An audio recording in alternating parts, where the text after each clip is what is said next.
like I mentioned yesterday, HP, we've been committed to the environment for a long time, literally back to 1957 with Bill and Dave, our founders.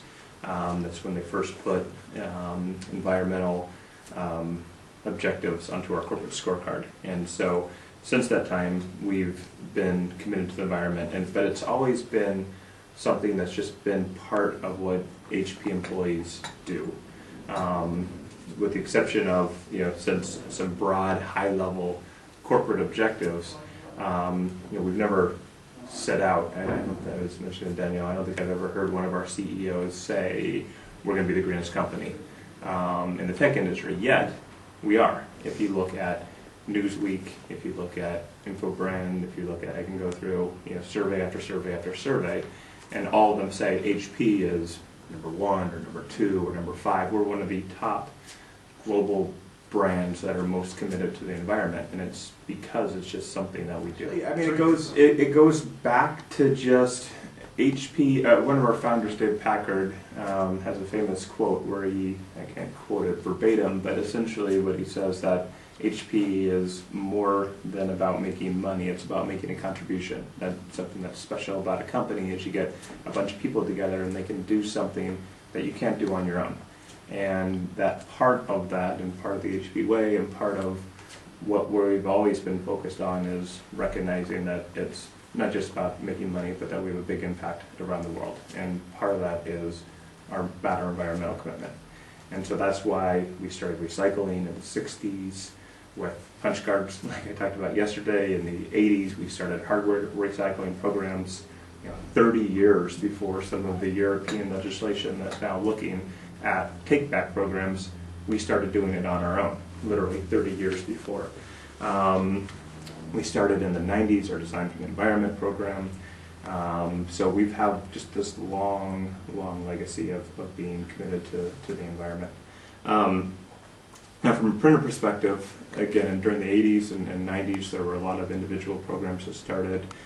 We started our closed loop program in the early 2000s. We actually prototyped it and worked on it for about 4 or 5 years before we announced it publicly, because we wanted to both ensure we knew how to do it, right, that darn thing worked, and then we also wanted to make sure it was the right thing to do.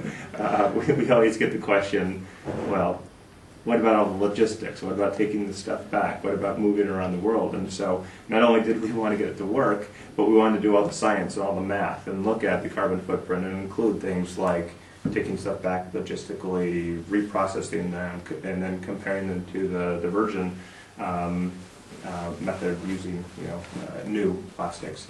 Mm-hmm. And that's why we're now convinced this is the absolute way to go. It's 1/3 less carbon, it's 60% less fossil fuels, it's 90% less water. It's a significantly positive environmental benefit to use our closed loop process. Moving forward, essentially what we're looking at doing is continuing to build on our broad strategy that we've had for some time, looking at the kind of broad range of investments where we do anything from, we've introduced the world's first PVC printer, to the book publishing work that you saw today, to tools like our EcoSmart console, which we introduced last year, which helps businesses manage their fleet of printers in a more environmentally sensitive way. So we're going to do all that stuff like we always have, but on top of that, what we're doing is really focusing on thinking about sustainability. And obviously printers consume resources, right? When you hit print, you use energy, you use paper, you use cartridges. And so sustainability strategies are all about how do you both most effectively use resources today and then ensure in the future they'll be here so you can use them again and again and again. And that's why we're focused on kind of 3 big areas. One is making sure customers have all the right tools and services and solutions so that they can most effectively achieve their environmental goals. So things like, for a consumer, we'll give them duplexers. Our duplexing, the ability to print on both sides of the page is pretty widespread. Again, for small businesses, we'll give them something like the EcoSmart fleet, where you can go in and you can manage your printer fleet And I was talking on Wednesday in London with a guy who is an educator. He runs the computer facilities for a college. And he was asking questions about how he could lower his environmental footprint. We talked about the EcoSmart fleet, where what he's able to do, as an example, is say the computer lab closes at 10 a.m. or 10 p.m. and opens at 6 a.m. the next day. We can, through this piece of software, turn off all the printers at night and then turn them back on in the morning automatically. He can do things like, if there's, say, art students in one section that are using scanning all the time, keep the scanners on and make it ready to go, so the second you go up to it, it's already warmed up. But for the accounting students who maybe never use scanners for the computer lab that they do, you can turn them off, and so you consume less power.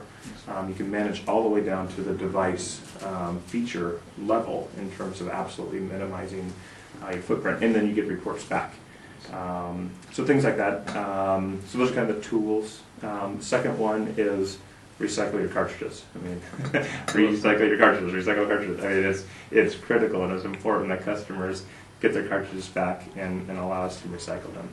And then the last one is, of course, paper. And that's, you know, we, like Vijay talked a lot about today, right? We look at paper as a critical way to communicate.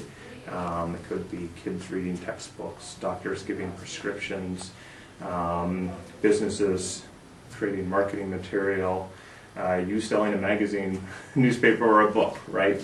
The ability to read and hold something and learn in your hand is still something we believe even in digital age is going to continue. And so, but we want to make sure that we're working with the leading groups around the world to understand how we can help ensure that paper is managed in a sustainable manner. And that's where groups like the World Wildlife Fund, Forest Stewardship Council are the leaders in this space. They're the experts. So we trust them and work with them and help support them to ensure that that paper is managed in the right way. And it's very interesting. I mean, this is, you know, we're learning a lot about this as well. But in the Northern Hemisphere, there's actually more trees now than there were 50 years ago. There's no deforestation issue in the Northern Hemisphere, where a lot of the paper that's used in Europe or North America comes from.